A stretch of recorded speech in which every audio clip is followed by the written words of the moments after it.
podcast on Spotify, Apple Podcasts, Amazon Music, or YouTube. My guest today, David Lay Williams, is professor of political science at DePaul University, where he teaches and conducts research in political theory, especially the history of political thought. He received his PhD in government from the University of Texas at Austin. Professor Williams is the author of Rousseau's Platonic Enlightenment, Rousseau's Social Contract, An Introduction, and most recently, The Greatest of All Plagues, How Economic Inequality Shaped Political Thought from Plato to Marx. Professor Williams also writes short pieces connecting the history of political thought to contemporary political concerns for outlets such as the Washington Post, Time Magazine, The Hill, Public Seminar, Bloomberg News, and the Chicago Sun-Times. In his spare time, Professor Williams plays jazz guitar with the Chicago Jazz Dads and the In Full Swing Orchestra Big Band, and tours Europe every few years with the Kurt Wilson Alumni Jazz Band. Professor Williams, welcome to the podcast. Thank you so much for inviting me, Nick. So we have something in common in having a Professor T.K. Sung as a teacher in our lives from the University of Texas at Austin. I took his class on Kant's political and moral philosophy, and somehow I realized that we had this in common, and I'd seen your work out there in the world, and was delighted to have you as a guest when I had this as a show on the local radio station back in 2015. Thank you for that. Thank you for being here again. What's happened since then? Oh, not much has happened in the world the last 10 years, which have felt more like a century. Personally speaking, last 10 years, I'm still at DePaul University, still teaching political theory here. Not much has changed in that regard. And then, professionally, I've been really focused on writing this book that we'll talk about today on economic inequality and history of political thought. Um, and as you also alluded to, I've been busy with music on the side, increasingly so over the last decade, for sure. Taking more time out of my life for creative outlets, which just kind of help keep me balanced. And that speaks of your top 5 strengths, which you were willing to share with me as perseverance, love of learning, judgment or critical thinking, curiosity, and appreciation of beauty and excellence. And those themes like jump out just from those things that we've discussed so far. So, listeners, if you're interested in seeing your top 5 strengths, you can visit www.viacharacter.org. It does take an email to register that, but it can provide some interesting insight into one's own strengths if one has not yet examined one's life. So maybe it could help offer some insight on your own strengths if you have not yet had that way of seeing yourself emphasized to you. So that is something that I hope can contribute to our positive mental well-being. Okay, so that gives a little bit of background of one of the themes of the show, and that is looking at positive mental well-being as something that can be strengthened. I think maybe similar to physical strength. There are some pieces of mental well-being, namely like the cognitive ability to have desired goals and pathways to pursue those goals. In the world of psychological research, this is known as hope theory, and this is one of the elements that seems to be a central attribute of a positive mental well-being, something that we can intentionally build up. Another piece, of course, that people seem to typically think of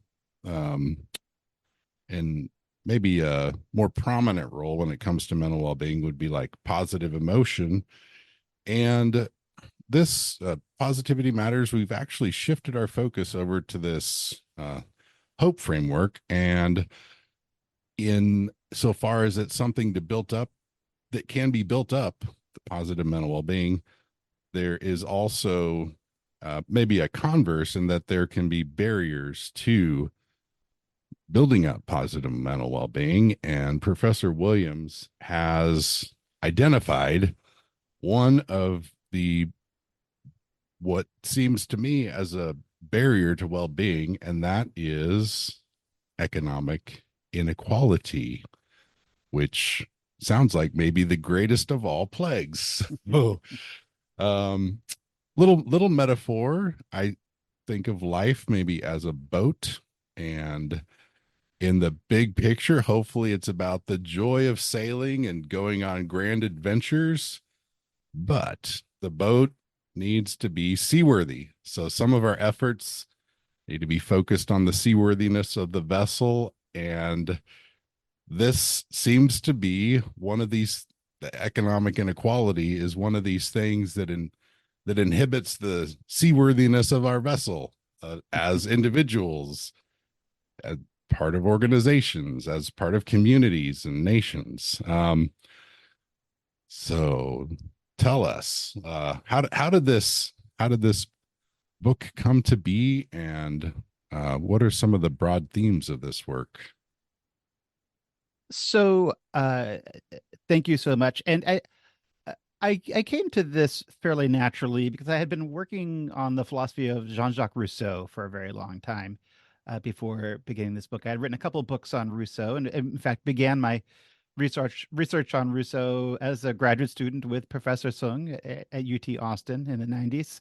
And it's no mystery to anybody who has studied Rousseau that inequality is a fundamental problem for Rousseau, but it's also um, at the center um, of his political philosophy.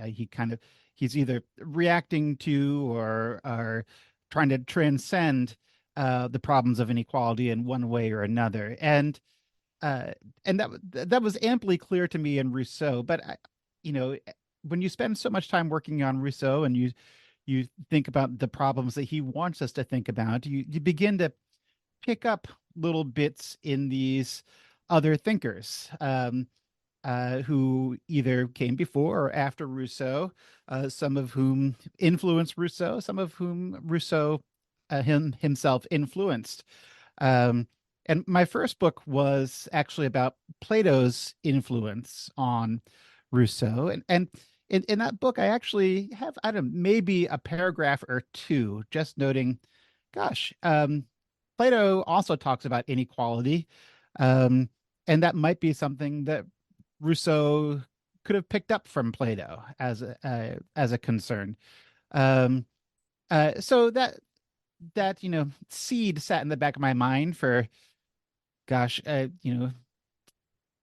or 8 years or so, uh, maybe even closer to a decade, and I began to realize that this was actually a theme um, that really was central to more thinkers than just Rousseau or even Plato, but concerned many of the most canonical thinkers in Western civilization.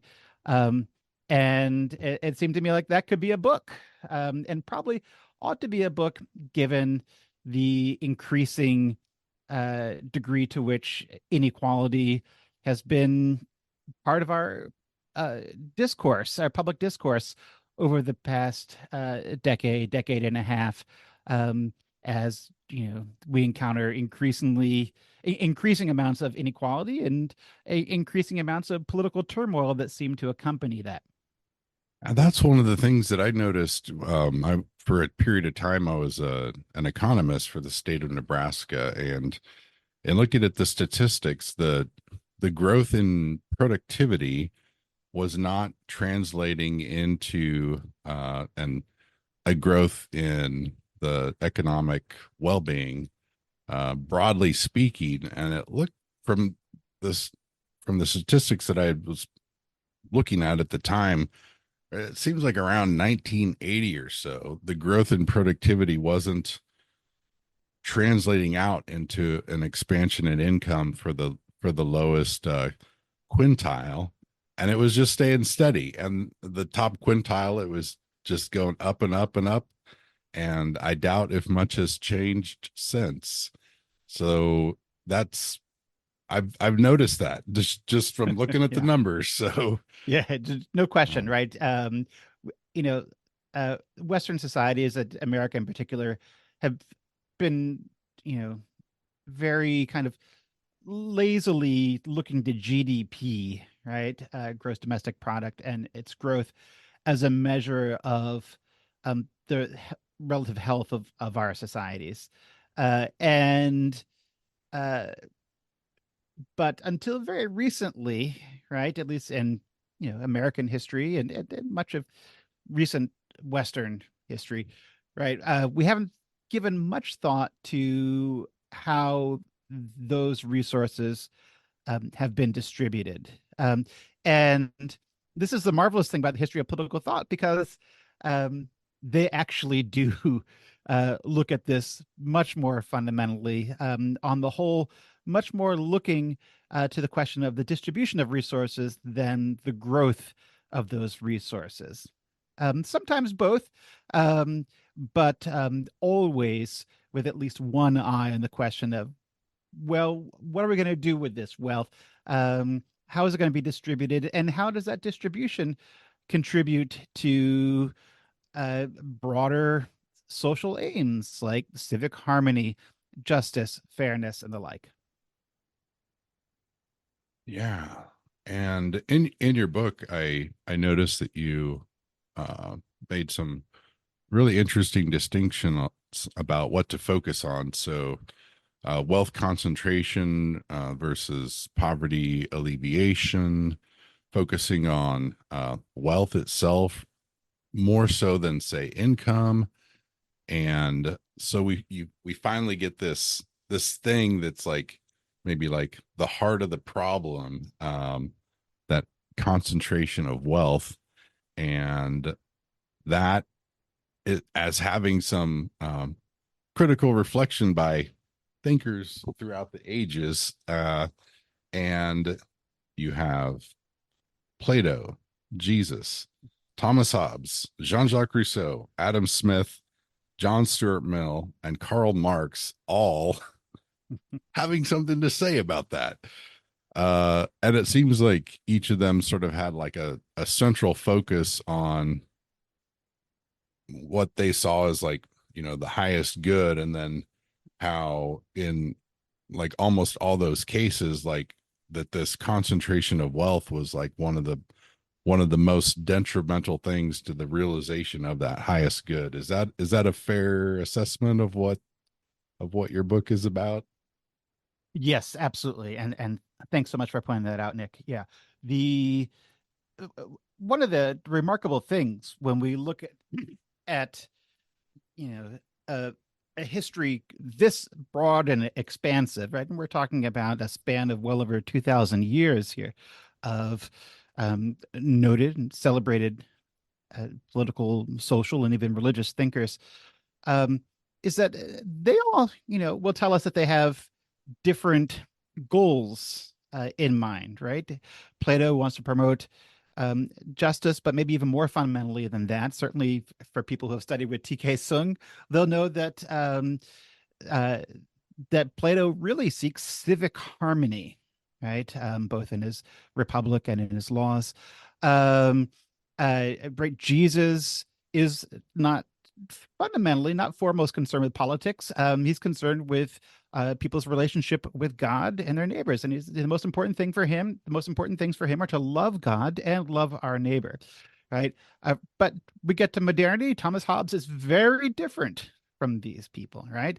Hobbes says, I don't go for the old metaphysics. I'm not doing things the old way. I'm going to go with the summa malum, right? As some people have characterized him. We're just going to avoid the worst of all possible things, which is violent death, which is to say, for Hobbes, put positively, that we need to seek peace, right? And we press this forward, all the way up through Mill, who's promoting utility, and Marx, who's promoting um, breaking the shackles of exploitation and alienation, right? Um, but no matter what the ends might be specified by these various philosophers, inequality is a problem. Um, it mucks up the gears of any kind of notion of a long-term political, or even in the case of Jesus, a theological objective. Um, that is, the greater divide we have between the rich and the poor, the harder it is, it seems, at least for the canonical philosophers of the West, to achieve those ends, however disparate they might be. Yeah, that is fascinating. It stood out to me in Plato's theory in the construction of magnesia and the laws that he had a sort of a base wealth amount as like I believe it was in terms of land that you could distribute among all the citizens, and that the maximum that one could accumulate would be like four times the value of that base amount. So I went into some of the numbers looking at the US, and it appears that the valuation of all businesses is about 64 trillion. The value of all like private homes is about 47 trillion. So we're looking at about $112 trillion of like total wealth, Mm. divided by 333 million people. You get that the sort of the base wealth that should be distributed, if it were equally distributed, everyone would have about $330,000 of wealth. And then if we rerun it into Plato's idea, you get about the base portion is about $134,000 of wealth for everybody, and the top wealth would be capped at about $500,000. And I'm sure that's an underestimate, but uh, how do you think that would go over? So, that's a great question, and thanks for doing the math. Plato. I was just at Plato's Academy myself for the first time in my life. I went to Athens this summer, and the sign is not there anymore. But reputedly, the sign that was there when Plato taught at the Academy was that let one let no one enter here who does not know math. So, so doing the math would make Plato happy. Um, but you asked a question, to get back to that. Uh, you know, how would this 4-to-1 ratio of the richest to the poorest go over? And right, I mean, I think anybody who's having their money taken from them and having it distributed to a poor person would not take to it very well. But here's the interesting thing, right? There are plenty of empirical studies done on this, and I confess I can't remember the exact numbers off the top of my head right now, but studies of this nature have been done by Benjamin Page at Northwestern University, the political scientist. Um, and what he has discovered is that Americans, this is, radically underestimate the amount of inequality that exists in this country. And if you ask them how much inequality would be appropriate in America, they actually aren't that far away from Plato. Hmm. Um, yeah, it's actually kind of shocking. So in the abstract, I think,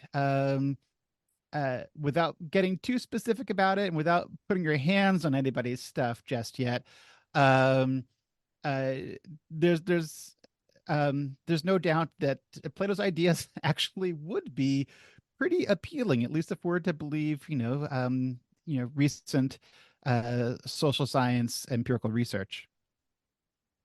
Yeah, that is fascinating. And when it comes to the other thinkers, I don't know if any of them got quite that specific about what should be done about it. but they all had thoughts. So, uh, what kind of what kind of jumped out to you as most interesting about and analyzing the problem and proposed solutions? And Yeah. So one thing that jumps out is the incredible diversity of solutions. There's a very wide range of solutions contemplated by these philosophers. Everything from relatively modest measures like Rousseau. This is not Rousseau's only idea by any means, but one of his more modest ideas is, well, we should have a stiffer, luxury tax, right? Right. That way we can be sure that it's rich people paying these taxes and not poor people, and that money can go into resources that help the people who need them, right? And luxury taxes are certainly a thing that have existed in parts of the world for lots of the time. Uh, you know, uh, but there are lots of other solutions. Some of those increasingly radical. Rousseau himself offers more radical suggestions. Rousseau says, "Well, ideally, if you really want to do this right, you probably need to get rid of um, uh, currency and commercial transactions altogether if you want to really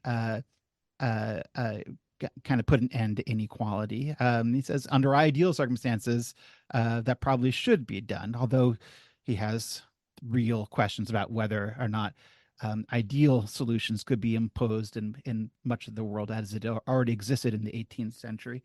And of course, we have maybe the most radical thinker would be someone like Karl Marx, who says, look, we're not going to solve any of these problems with taxes or, um, other policies that try to operate within an existing economic system. The only way you can solve these problems is by taking down the economic system itself, namely capitalism, and replacing it with socialism and ultimately communism, whether by violent means or not. And we should note that Marx does not insist that violence is always needed, but getting rid of capitalism is necessary for Marx, and that certainly would be kind of the most radical solution. But there's plenty of intermediate options in between.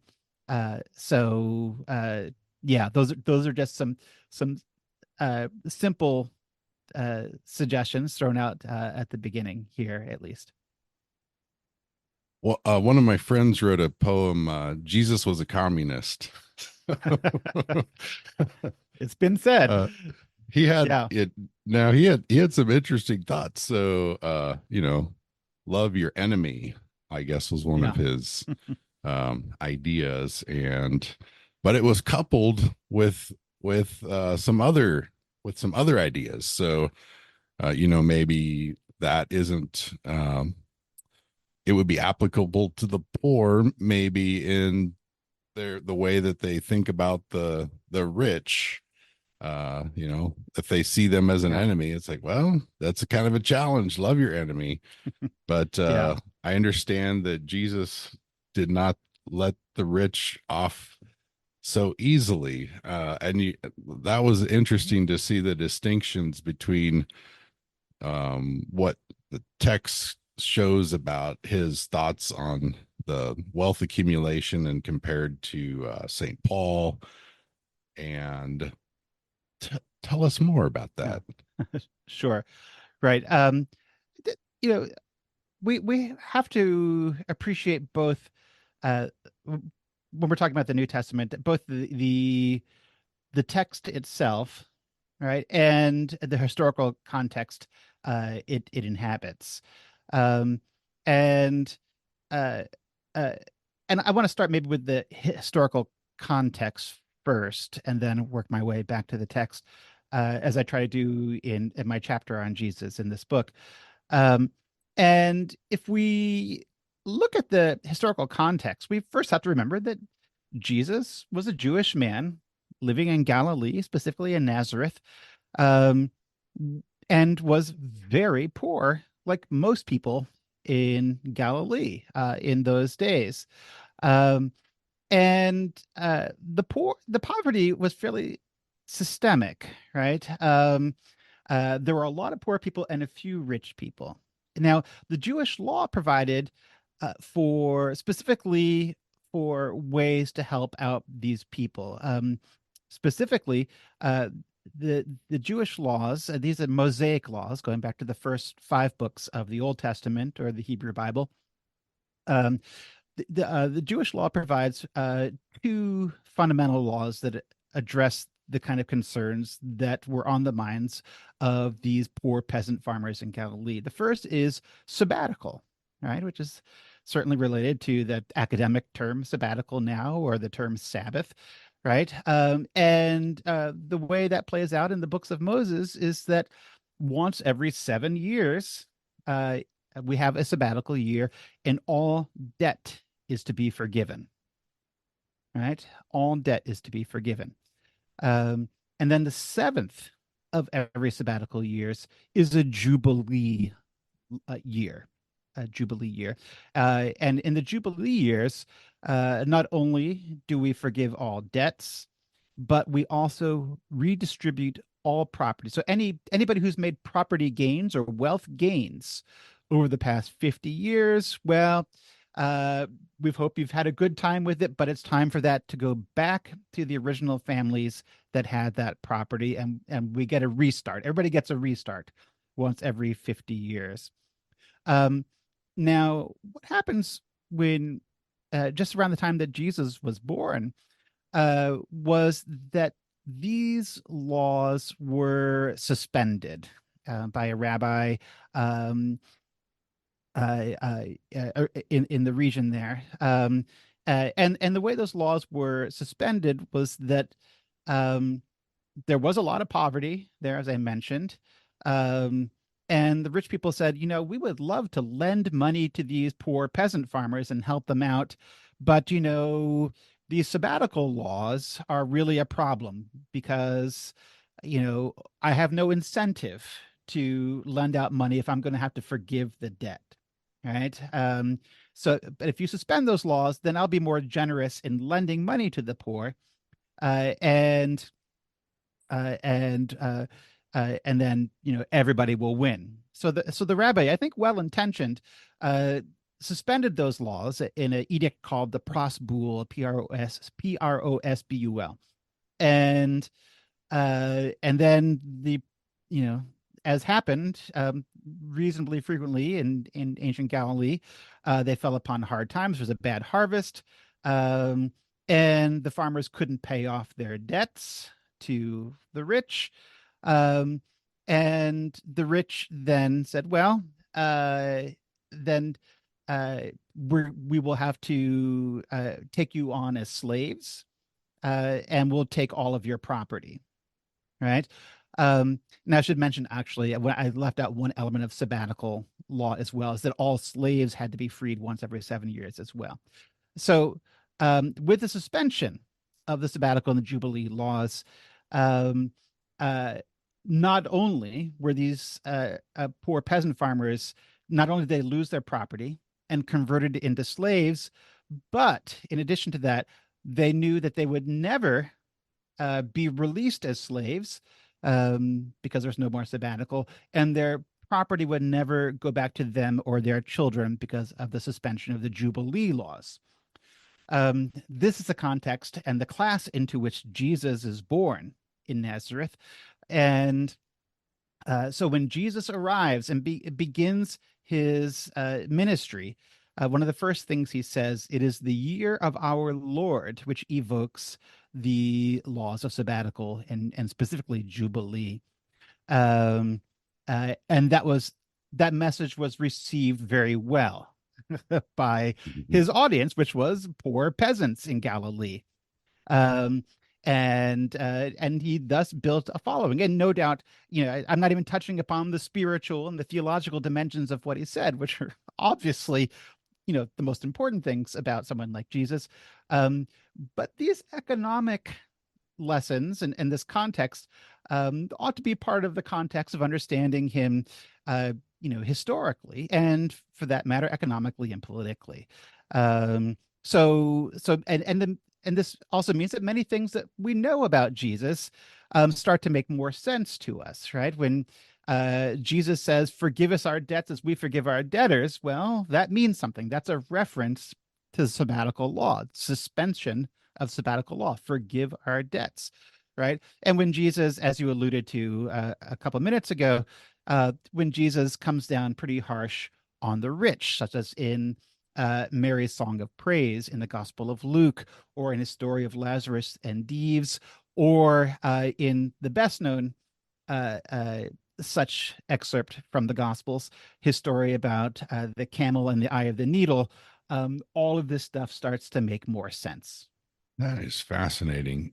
Slight detour onto the positive side of things. So, Jesus had some interesting thoughts on friendship, or a few things jump out to me. I see uh, one of the things he is thought to have said is, "I no longer call you servants because a servant does not know his master's business. Instead, I have called you friends, for everything that I learned from my father, I have made known to you." Another time that he spotlights friendship is something along the lines of, "Greater love has no man than he who lays down his life for a friend." Um, so he seems to have a pretty high importance on friendship, as did Plato. Which of the other thinkers in this assessment of inequality would you say also had like some deep thoughts on friendship? Yeah. Thanks so much. And this gives me a chance to talk about uh, a real important underlying theme of my book, which is this question of friendship and mutual affection, right? And it's certainly built into the doctrine of love of neighbor in Jesus, and the notion of civic harmony in Plato, um, and it animates a lot of the thinkers that I discuss in this book. Rousseau has a very robust notion of fraternity or friendship. For Rousseau, a political community is only thriving if citizens care about one another. Um, Adam Smith has a very important role, I argue, for what he calls mutual sympathy. This is really, a society is really only healthy and thriving if there's widely shared mutual sympathy of the citizens for one another.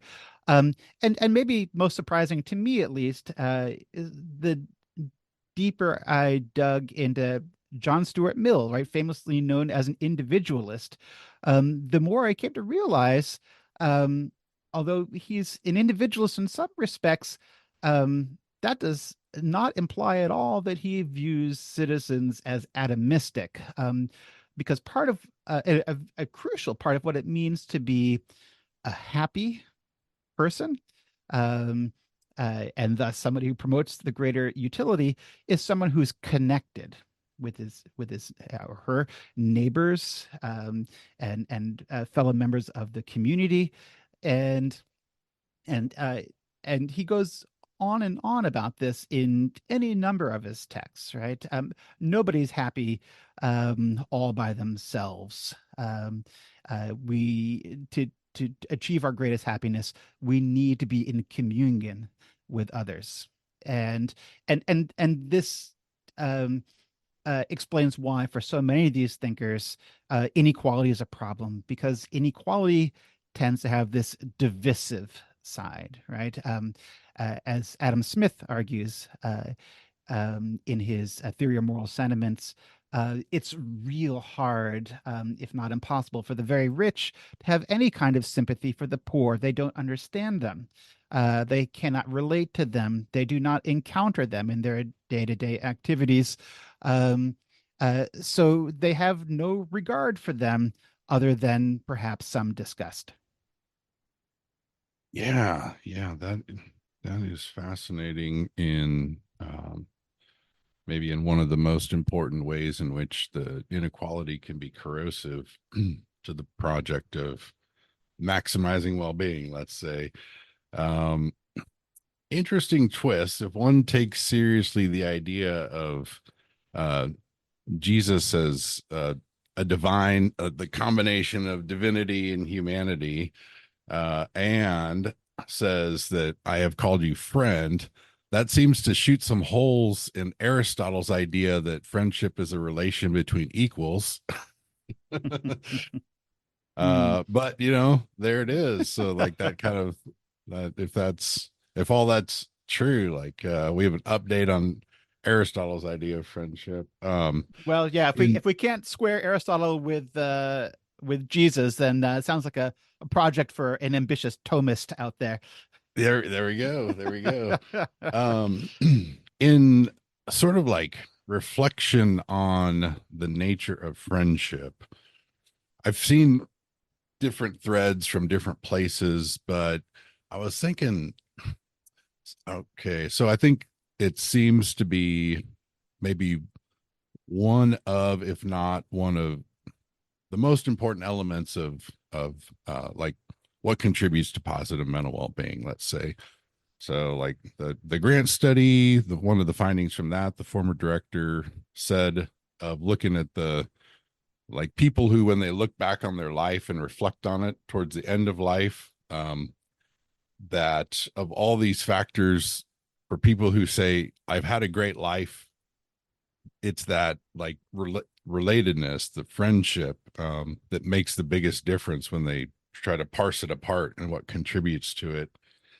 So I mean, it's Aristotle. The way I see his work is like friendship maybe is sort of the central good that one might need to have all these various virtues that he describes in order to like realize the possibility of friendship. That seems to be like what it hangs on, kind of.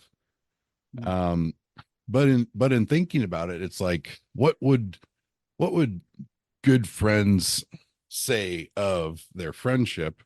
And at the most fundamental level, it seems to be like maybe like, well, we enjoy each other's company and we care for each other. And in splitting that care up a little bit, maybe some sub comments that friends would say would be, we bring out the best in each other and we have each other's backs.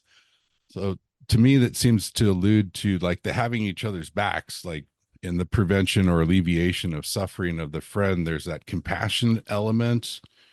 In the bringing out the best in each other, there's this generative element, building up the good. And in the enjoying each other's company, like to me, that points to playfulness as sort of a crucial element there. And so that's kind of my sort of like the essence of friendship, is those mutual dynamics of playfulness, generativity, and compassion. And I like in the Republic, like Plato jumps from the individual to the community and like looking at the nature of justice. And it's like it seems like maybe there's maybe some room somewhere in the middle for working in like that notion of like friendship maybe as an intermediary variable in making that jump from the individual to the city as a whole to examine the nature of justice. But like that's something that sort of got onto my radar as something central to think about from this Professor Sung. Yes. It seemed like the class that I took was about Immanuel Kant, and uh, his book, I believe, was Kant's Platonic Revolution and Moral and Political Philosophy. But every class, somehow he would bring up this idea of friendship, and it was extremely like riveting just to hear him talk about that.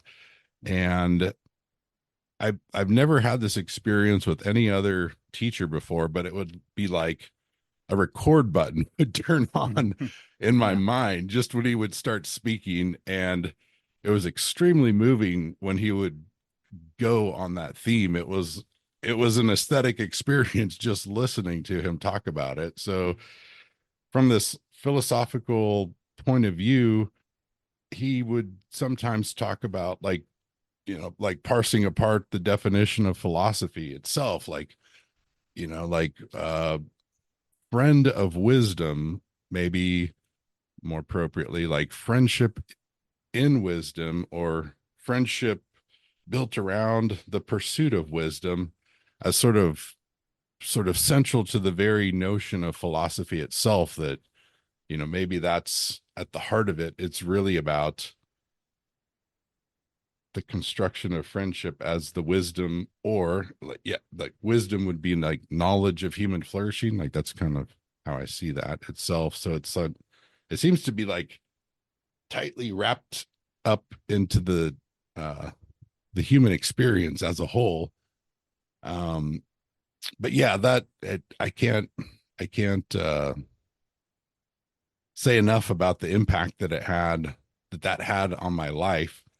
And then fast forward, you see this like empirical research on lives well lived, and it's, that happiness equals love, full stop. So Yeah, how did he right. know, just from the philosophical perspective, that's the thing that Well, matters most?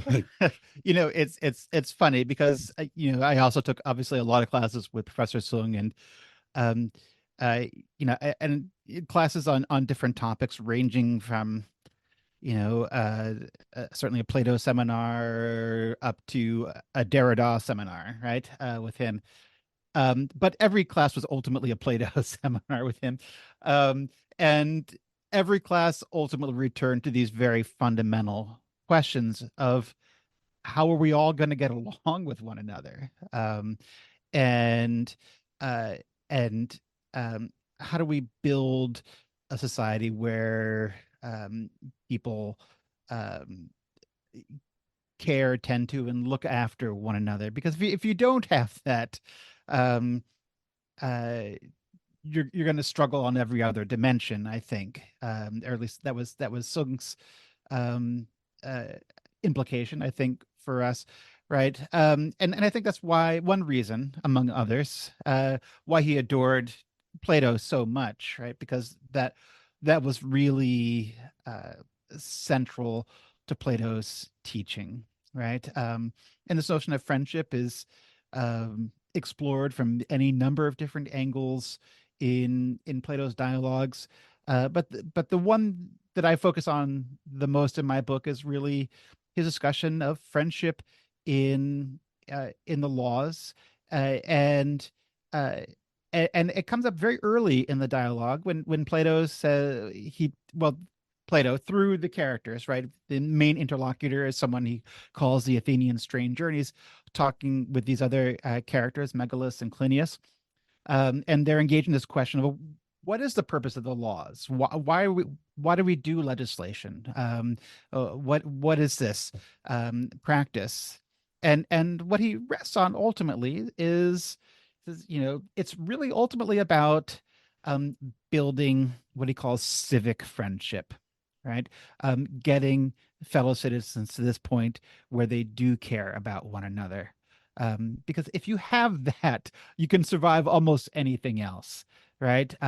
But if people become impossibly selfish and myopic, they're thinking, what's in it for me out of every interaction they have with other people, that's going to collapse. It's going to fall in on itself. And and there were already indications that this was beginning to happen in Athens, right? There's certainly signs of that in Thucydides' account of the Peloponnesian War, through which Plato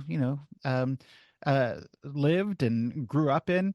um, and I think this is what made it a fundamental concern. In fact, one of the things that happened in the first 20 years, I should say, of Plato's life was a series of class-based revolutions, right? Well, you know, what's in it for our class? No, what's in it for our class, right? And people turning against one another, right? This is why Plato says, through the character of Socrates in the Republic, it says if you have a radically divided city in economic terms, you don't even have a city. You have two cities, and they are at odds with one another. So we've got to solve this problem of civic friendship, um, And one of the ways you do this, at least I'm arguing in this book, although I think I'm reasonably faithful to the text I'm discussing, is how, again, economic inequality tends to pit people against one another, and the implication being, if we can bring people in uh, within a more reasonable range, it makes friendship more possible, right? As the Athenian stranger says twice in Plato's Laws, right? Equality makes friendship. I like this stranger. He's a good man in many respects. Yeah. Just out of curiosity, might you be willing to offer a critique or maybe some improvements on that? Like the nature of friendship is sort of centering around that. Like we enjoy each other's company, bring out the we care for each other, we bring out the best in each other, we have each other's backs, sort of compassion, generativity, playfulness. Um, is there something? Does it seem like there's anything missing there? Is sort of like what's the essence of friendship, or is there too much there? Is like not essential? And Yeah. I'm thinking, Oh, go ahead. Yeah. yeah, I was just going to add one more piece. I think uh, Immanuel Kant, one of the one of the quotes that jumps out is something along the lines of his comment that the maximum of mutual love is friendship. And Hmm. so it's like I want to sort of have like what's the definition of maximal friendship? And it seems like it would be something along the lines of those mutual dynamics being expressed there. But maybe it's too much, maybe it's too little. Like, what do you think? Yeah. Well, look, I mean, in terms of the good life, um, I think friendship is probably necessary, but not sufficient, right? There are other things in life that we will need. We will need our needs to be taken care of, right? Uh, we will uh, need, I mean, some people will certainly require some kind of, work or sustained effort that makes, that they find fulfilling in a personal way. Some people will need creative outlets. There are other things that we need. So I wouldn't say that friendship is everything, even for someone like Plato, but it is certainly a component, an essential component of the good life. Yeah, yeah. And the sort of the founder of positive psychology, Martin Seligman, he proposes a theory that's positive emotion, engagement, this experience of flow, positive relationships, sense of meaning in life, and accomplishment. Um, Corey Keyes, another researcher, he adds playfulness as a primary element in thinking about the good life, and it's I think there's also something to be said for aesthetic experience and yeah, this the way that I've come to think about the major domains of research, it's as an acronym, it's happy life, health, aesthetic experience, play, pleasure, yes saying, life, as in the web of life, information, friendship, and engagement. Um, how does that strike you? Is that comprehensive enough? Is it bloated? Can we collapse any of that? Or is it like, do you see some big holes there, perhaps?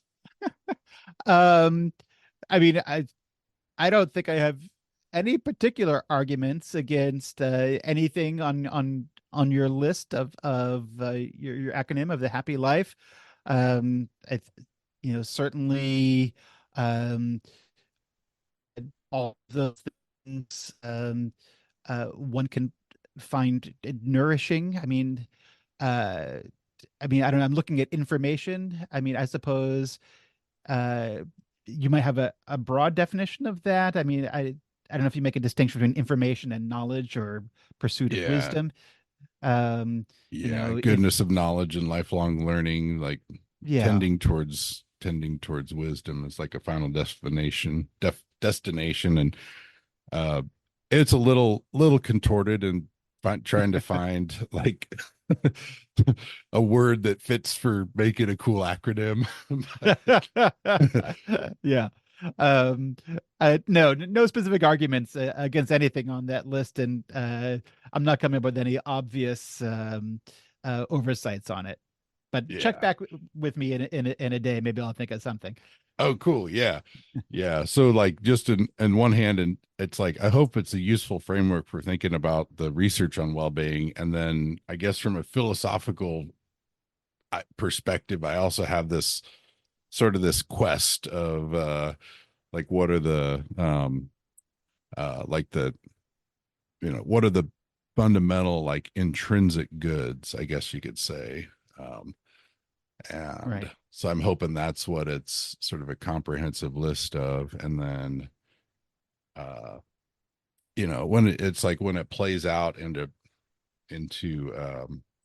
the material provisioning of society and economics, I stumbled across an interesting way of framing like what is economics. And this is from an article by a Frank Martella, and in it he writes, economics is a system of transforming environmental resources and human labor into human well-being.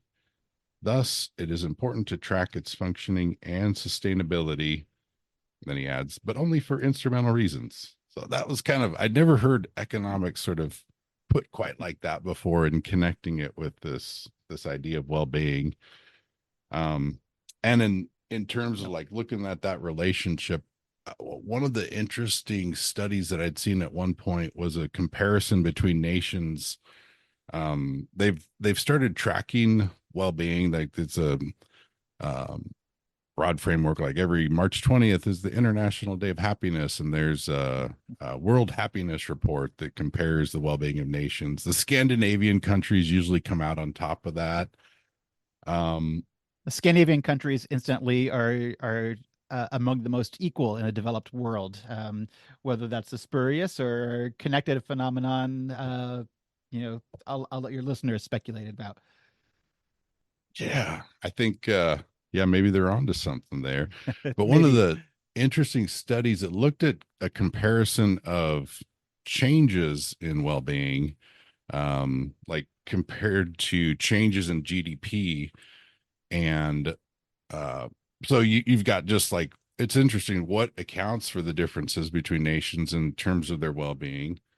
And then there's also this notion of some seem to do better at converting that growth in GDP to growth in well-being, Yeah. and some are less so. And it's so some fascinating dynamics there. But I think that the inequality may be one of those inhibiting variables in the conversion of productivity growth into the expansion of well-being. So if Right. these thinkers are right, that might be one of the biggest inhibiting factors on that conversion, perhaps even. So It might well be.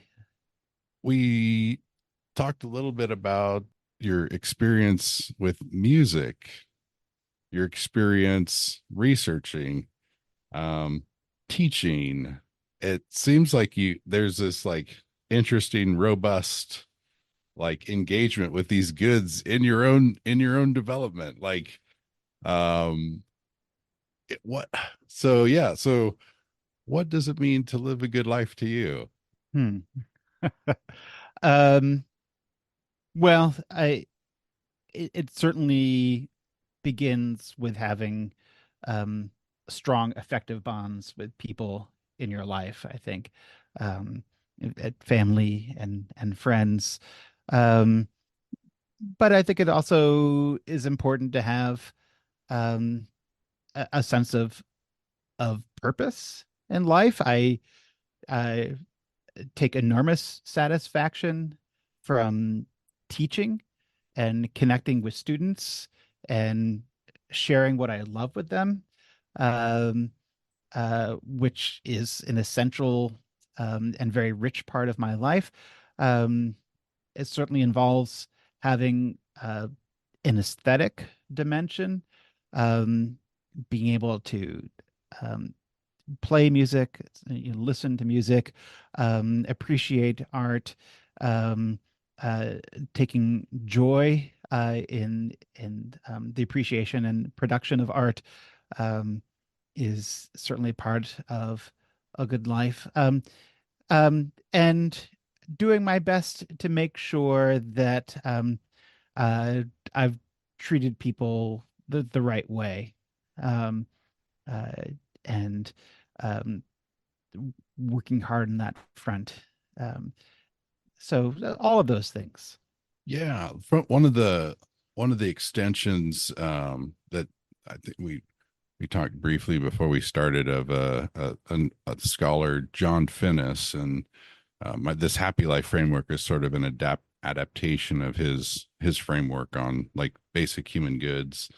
And one of the interesting ideas that I saw in his work that is that those goods themselves sort of form a sort of a foundation from which maybe one can then think about the nature of a moral good.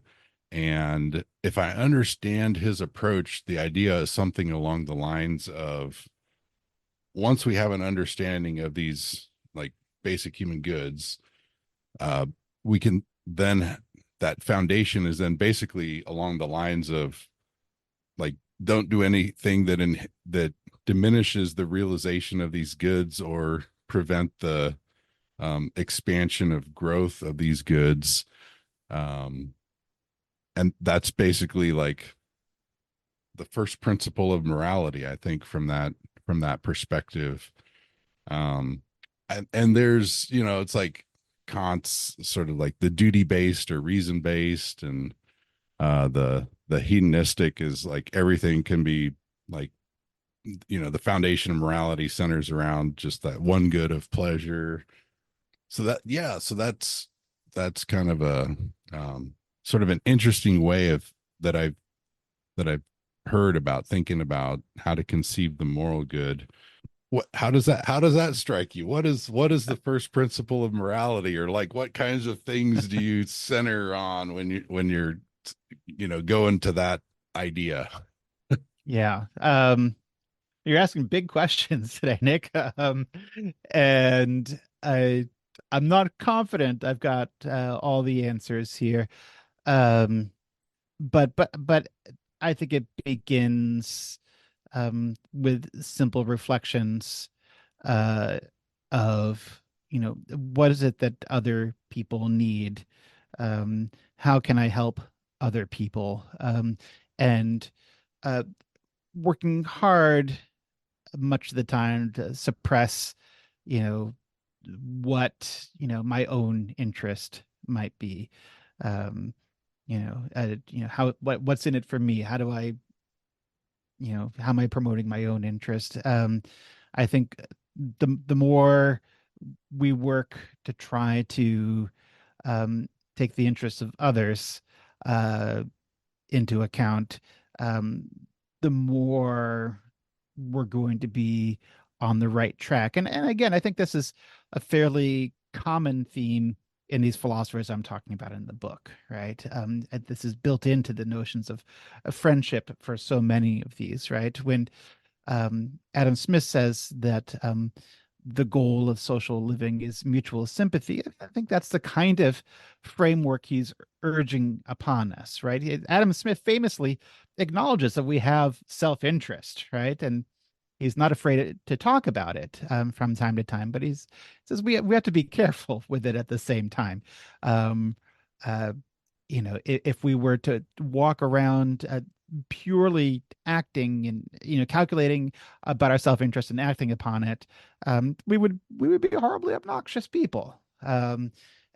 So the, the more the more we reflect on checking our selfishness, um, I think not only, um, are we more likely to be making the right decisions, but the more likely we are to be living, as long as other people are doing the same or endeavoring to the same, the more likely we're going to be in a society that's flourishing. Yeah. Yeah. Thank you for reflecting on that. Slight tangent, but in bringing up Adam Smith, another political theorist, Professor Rasmussen had written a book on the friendship between David Hume and Adam Smith. I've also heard there is a great friendship between Schiller and Goethe. Um, are there any other sort of philosophical friendships that sort of jump out to you in the history of philosophy, or are those kind of like some of the pinnacle friendships? How well do Those are these? some of the good ones. Yeah. Okay, okay. Yeah. Certainly going back, right? Maybe some of these relationships are more student teacher relationships, but certainly Socrates and Plato, and then Plato and Aristotle, right? But in terms of, people who are maybe more equal to one another at their peak. I mean, Adam Smith and David Hume were very good friends, and had enormous sympathy for one another, both Scottish philosophers, and very much contemporaries. Rousseau and Hume, who you alluded to, their relationship was much more fraught. Rousseau, very interestingly, talked a lot about the importance of friendship and fraternity. Um, but struggled mightily Hmm. to keep friends his whole life. He had friendships at different times with some enormously important philosophers, including Denis Diderot, Voltaire, um, some of the philosophes, which would include Diderot, D'Alembert, and Baron d'Holbach. He was friends with, of course, David Hume, um, and in almost all these instances had a falling out with them at one point or another, for various reasons, some of which are more understandable than others. Uh, so yeah, it's even for someone like Rousseau, who preaches the importance of friendship, it was a struggle for him Hmm. to maintain them himself, right? And it's something that that many of us struggle, right? To know the good is one thing. To achieve it, is often more difficult. Yeah, and I'm thinking through some of the figures in your book. So it's like you've got Jesus and like the beloved disciple John, and um, I don't know much about the background of Marx and Engels, but I'm guessing there was a friendship there. Certainly, yeah. Probably John Stuart Mill. I'm guessing probably Mill had. certainly had philosophical friends, right? But his Yeah. wife, most prominent among them, Harriet Taylor, Hmm. um, was a profoundly gifted philosophical mind, uh, and and Mill, always characterized the relationship as um, grounded in mutual respect for one another's philosophizing and or philosophical inclinations and abilities. I guess let's see some others that not in your not in your work, but maybe like Sartre and Beauvoir. They jump out Sure. too. But yeah, yeah. It's like Yeah. if Professor Sung is like sort of right, and that it's like friendship is at the heart of the philosophical endeavor. It's like, what are some of the highlights of this experience? Yeah, well, Yeah. I think it's great to think about Sung in this case because although arguably a quirky character, he at the same time really did have very important philosophical relationships with his colleagues and friends, and he would often stumble down to their offices and engage them on topics um, that were consuming him at the time, and you know he would frequently have very animated back and forth with them, interrogating ideas, um, which I think is in many ways is philosophy at its best. Beautiful. So, Rousseau, inequality. Uh, what's next? What does the future hold? What directions do Yeah. you want to move in? What projects do you want to engage in? Well, I promised my wife that I would take a little time off before I begin the next project. So I did take a real vacation this summer, which I hadn't done in at least a decade. Um, so I'm not rushing to the next project, but I do have some ideas in mind. And I am thinking about turning in the next book now to um, similar debates about inequality, but with a more contemporary lens. I've spent most all my career writing about the history of political thought. But there's a lot of important discourse going on now that also concerns inequality. I allude to it a little bit in the book's introduction and conclusion, specifically this doctrine of sufficientarianism, the idea that we don't have to worry about inequality so long as we make sure the poor have enough to eat and a roof over their heads. Um, I've become persuaded by the history of political thought, at least what I've read, to think that is not an adequate um, way of meeting the challenge of our times. I think this doctrine of sufficientarianism has uh, would benefit much more from thinking about our problems more holistically. Um, so right now I'm envisioning the next book will be confronting these contemporary philosophers and economists um, on this question of sufficientarianism, its flaws, and maybe how that kind of thinking has helped put us in some of the difficulties that we're experiencing these days. Thank you. And do you, so that this idea itself would be kind of like you're the main interlocutor that you're engaging with in terms of some of the thinkers that are proposing the sufficientarianism, like what are the best arguments like for it, would you say? Yeah, well, I think maybe one of the most formidable of the sufficientarian thinkers would be Deirdre McCloskey. She's an economist at University of Illinois Chicago, and she's argued that um, when we emphasize growing the economy as opposed to worrying about its distribution, um, so much wealth is generated in the process that that wealth inevitably benefits everyone.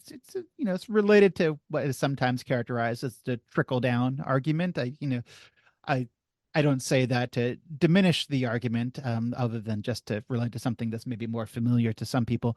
Um, but I think that idea is somewhat impoverished. I suppose, um, insofar as it just doesn't take into account um, some of the difficulties introduced by growing the economy at all costs. Not only damage we might do to the environment in growing the economy at all costs, but in ceasing to worry about the growing gap between the richest and the poorest. And if again, if I've learned anything in writing this book, it's that that gap really does matter, and it's not just we can't dismiss the problem of inequality once we make sure the poor have enough to eat.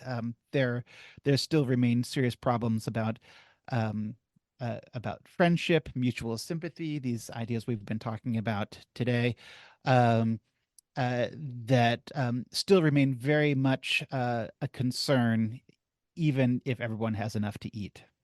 Professor Williams, thank you so much for being a guest on the show here today.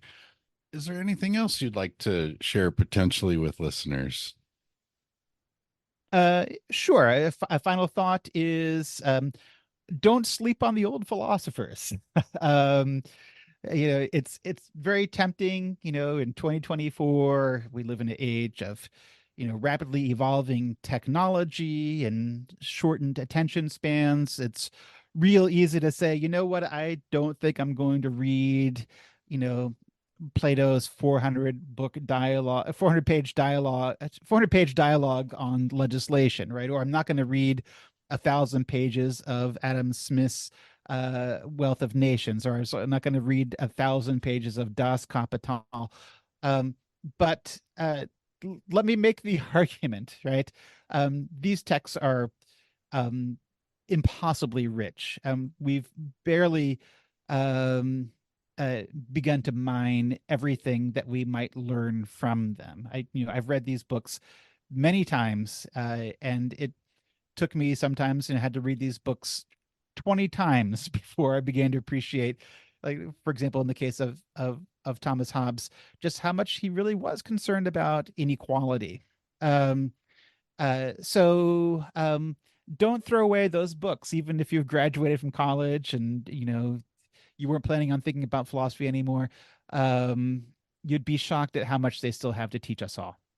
And when can people pick up The Greatest of All Plagues: How Economic Inequality Shaped Political Thought from Plato to Marx? So it's going to be released September 3rd. So real soon, just a few days from when we're recording this conversation. Um, Princeton is shipping all pre-orders right now. And you can, place order on any of your preferred, vendor websites, um, and hopefully maybe even some actual bookstores as well. This was a delightful read. Thank you so much for writing this book, and thank you so much for being a guest on the show. It's truly been my pleasure, Nick.